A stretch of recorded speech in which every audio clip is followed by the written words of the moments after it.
Welcome to Overwatch and welcome to a supplement for the easy to learn Mercy guide. This is a Mercy game that I played fairly recently and I want to talk about it. I'm going to talk about sort of my mentality. So first thing you do of course as Mercy is you look for someone to heal, and Pharah is always a good pick right out the gate. But we're going to see some interesting things in this game. First and foremost, I'm going to spoil it and say that this is a game that goes on for quite long. You can see at the timer at the bottom it goes on for a bit. And I thought for about 90% of this that we were going to lose. So right at the gate we lose a lot of our team. They get sort of all picked off. I'm trying to heal people up as best I can, trying to keep people alive. I try and work with this Pharah to sort of take this flank. We end up fighting these two tracers. And we get one kill, but I'm starting to get frustrated at this point. Basically like, can you kill her? Can you push forward? Can we do something? Can we make something happen? Can we just lodge this, the Widowmaker, the Torbjorn getting all the kills at the back? We could be doing a lot if we're pushing forward, but we're not, and this is where I started to get a little bit frustrated. I launched into the air, and I think this one was a mistake here when I'm all the way out here, because a Widow repositions and comes after me. And basically we're struggling to deal with these tracers, and we can't be doing that. So I sort of think, okay, I need to sort of rejigger where I'm going, because I'm just with Pharah right now, and I'm not healing anyone. We do have a secondary healer in Zenyatta, but instead, I'm going to try and find the rest of the team. Let's try and push with them. Unfortunately, their Widowmaker is doing a lot. I do manage to get Zenyatta a free kill. He does get picked off immediately, of course, but I'm just going to bring him back up immediately as we try and push forward. And I attach to Mei, because there's very little else I can do. As I get sniped and just positioned in the middle of a field for no reason. That's a little bit off positioning there, but unfortunately we don't have any tank to stand in front of me. And there was nowhere I could really run and be safe and still be effective as well. And that's going to be sort of the running theme. So for a lot of this, our team lineup isn't ideal. We're running a team that has no real front liner. We had a Zarya at the beginning, but they swapped off pretty much immediately. We have the two healers, which is okay, and then we're going up against a very sort of mobile team with a decent Widowmaker in it as well. And we struggle immensely, so I'm going to stay on the Pharah again just because the Pharah is very effective. In this close quarter, like, Pharah versus Tracer should actually be a very easy fight for the Pharah. In this area down here, Tracer has so little room to dodge, so that the damage of an amped Pharah should be more than enough. But I'm going to pick up this Genji as we go back in, and I'm actually going to start doing something interesting, which is I'm going to start amping the Mei.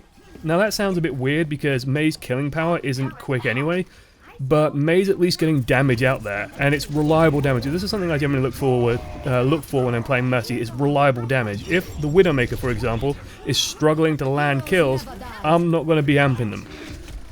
I'm going to amp them for a little while and then realise that this person's not doing anything. Let's find someone a bit better. I do manage to pick up the Genji as well. I just decided to dump that res because we need a little pressure. And I'm watching this Widow, I'm going, what are you doing? You're not putting any pressure on the front line, you're not putting any aggression going forward. Now there's two Widows on the enemy team, like I'm keeping an eye on what the enemy team is doing, so I know I need to be careful. I know that I need to stay towards the low ground and defend from there. I'm going to try and get to this Pharah, but no, there's a Tracer in the back line and a Genji, so I need to back up.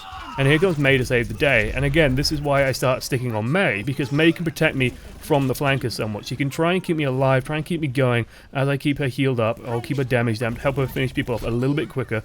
I've got the Tracer on me, but I'm going to just juke forward towards Mei. I need to be careful because I can see the red line there, which indicates that there's a turret ahead, so I can't go forward past where the Mei is. I can just sort of dart back and forward, trying to keep maximum distance. And this is somewhere, towards the tethering thing I was talking about in the guide, where you can use a little bit of extra range generally. I'm going to stand on the point because the point gives me some cover and I want to keep it moving. But you get a little bit careful here just because people can drop down, like this Tracer does drop down on top of our head. So I really should have actually been looking up a bit more and just checking that high ground just to be a little bit safer, just to be a little bit more secure. But again, sticking with the Mei, the team is very, very split up because that's just how our team is going to play. We have, the Genji, we have Mei who's pushing the point and doing a good job of pushing the point. And against a team like this, you really need people doing that. You need one or two people to just stand on the payload and keep it moving whenever it can be. We have the Widows who could be doing amazing, but I'm somewhat skeptical. And then we have a Tracer who's actually going to go and harass them. That was the Pharah, of course. So now I'm going to stick on this Genji because I can see he's got his ultimate. We've got a lot of ultimates good to go, and he can also get me to the high ground, so I can sort of get up here. It's a little bit risky to come up here, but I can see now with the Widow ult where it's safe and where it isn't safe. So I know where the Torbjorn turret is, for example, because he's over there. And damage jumping Genji when he's ulting is actually pretty hilarious. I'm going to pick up the Mei. Where her corpse was indicated wasn't exactly where she rested. And there I sort of made an error in jumping out that far. I wanted to keep him alive. Ideally, in like a perfect situation, he should have stayed a little bit further forward while I picked him up, but he didn't know I was going to follow him when he was low. And then I decided to follow him. He falls back. I end up in range of the turret. The turret picks picks me up. And this is where I'm saying, like, I can see the payload's moving, and it's so close to the point that one or two more people stood on it, one or two more people other than May contesting it, would have probably nudged it that much further forward and made it so much easier. Gonna just try and get this Widowmaker in a good position to get a kill, keep her healed up, keep her nice and topped off. I get her topped off, damage amp her, and I think she just gets shot a second later. Doesn't matter, May's done a good job, got a really good ult down, so I'm going to keep these two guys alive while they're on the point, and you notice I keep my back to the point. That's just to make sure that off the back of this, we can keep moving, we can keep going. And again, this May is just saving my life, because we're going against Tracers and Genjis. I need someone around me who can protect me from them. That could be McCree, that could be May, that could even be like a Reinhardt or something. Having a Reinhardt just sort of swinging around with this big hammer.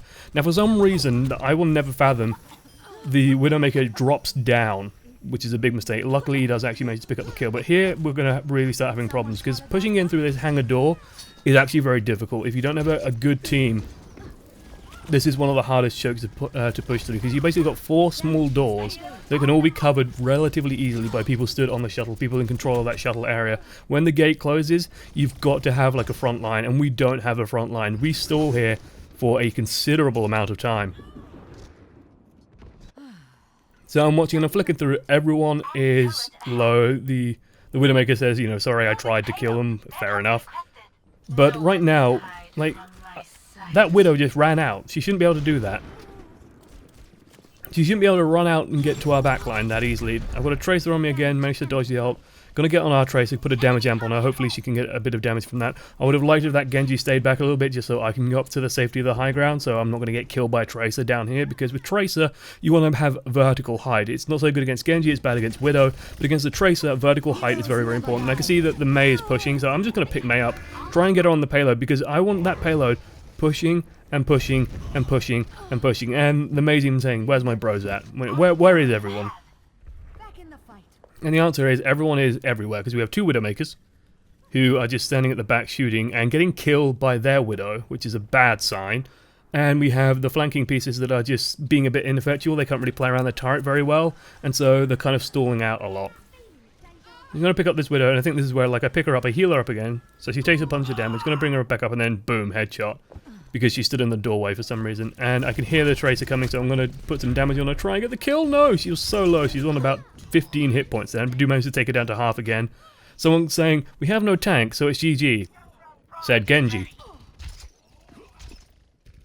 You see, yeah, there's a profound amount of irony there. Luckily, okay, we get a Reinhardt. This is actually a really good pit, because the thing that's been stalling us a lot is Widowmaker. Like, Widow's been making it hard to push in. Unfortunately, the problem with this Reinhardt is the only people who are going to be stood behind him is me and is the May. And even though I do get behind him, like, I get instantly gangbanged by 2 Tracers. They just appear, and this is what I mean when I say, like, and this is a really good example of this, by the way. When your team is trying to kill a healer, no one's going to do it. They're just all going to ignore the healer. Who kills healers, for pity's sake? Why kill Mercy? What's she going to do after a fight?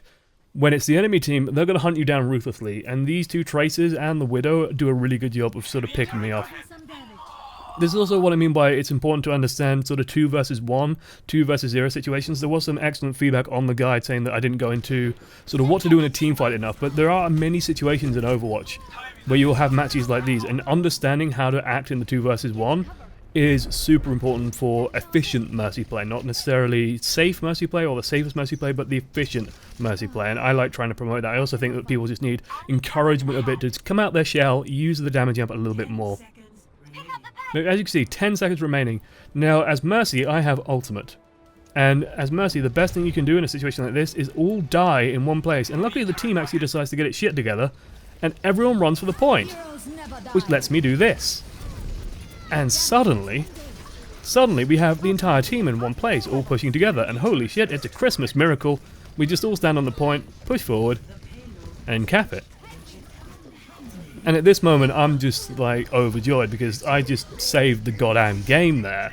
Like, that, unfortunately, doesn't actually get play of the game, but that, in my mind, was play of the game, because, Jesus Christ, I just completely saved our push. I do manage to get a headshot on Tracer. As you can see here, it's me and Reinhardt. This is actually an interesting situation. When Reinhardt's about to land a hit, or is in melee range, swap to the damage amp. You want Reinhardt to kill the Tracer as fast as humanly possible, because if he doesn't, the Tracer's not interested in killing Reinhardt, not when there's a Mercy there. No, you want Reinhardt dealing damage. You want Reinhardt to swing that hammer twice and kill the shit out of her no matter what he tries. You do not want Reinhardt swinging her away, soaking damage, feeding Tracer a free pulse bomb so that when she kills you, she can then kill him immediately with the pulse bomb. Otherwise, getting to the front line, again, damage jumping Mei just to give her that right-click damage, those juicy right-click hits onto the turret, and actually damage jumping on the Tracer. Tracer is actually alright to damage jump on if the Tracer is good enough to land hits. Interesting fact, by the way, about healing Mei's. Mei, you can't heal her if she's in the ice block, but the tether effect still applies, so you will still get like a second or two of healing on her when she ice blocks, and then the tether will break and you won't be able to target her again. We're pushing out, they're coming up with divas now to try and stall us out. I do get picked off by the Widowmaker, like I said. They just assassinate you. You know, they're trained assassins will find you no matter what, but it looks like we're about to get this because we have people on the point, because we have people fighting on the point, because we have that Reinhardt pick now. Reinhardt and Mei are very, very good at securing a payload. Now, I'll probably do another one of these with a more standard game, a game that's played more around choke points and focus on my decision making with the Mercy there, but here literally boils down to very simply, and you know, the game's going to end relatively soon, I think, if I remember correctly. It has to, 10 seconds left on the clock. Yeah, and as you can see, and this annoys me to see. If he hit the payload, that Tracer would be dead. But the fact that he just, I don't know, dodged it for some reason. Sad days. Do we actually lose this? We might actually lose this. I might not remember it fully. But yeah, in this one, I just wanted to talk about what happens when you have a team that isn't necessarily ideal. Try and find where the reliable damage is. Try and find where people who are actually actively able to influence the game are. The two Widowmakers were having no impact. The Pharah was having minimal impact. The Mei was actually doing work, and so I stuck on the Mei. And suddenly we start getting the payload moving, we start getting it pushed, and then when the Reinhardt comes out, I stick around him, I stick around the Mei, I stay with her, and next thing you know, we got results. If Widowmaker was getting a million kills, stick on the Widowmaker. If Pharah is killing everyone, go with Pharah. But thanks for watching to the end. I've been Josh, and this has been a supplement for the Easy to Learn Mercy Guide, and I hope you enjoyed this match, this post-game commentary. I think I'm doing more of these. I want to do a couple for Zarya as well, just to talk about some of the, the thought process of going into playing her. Toodles.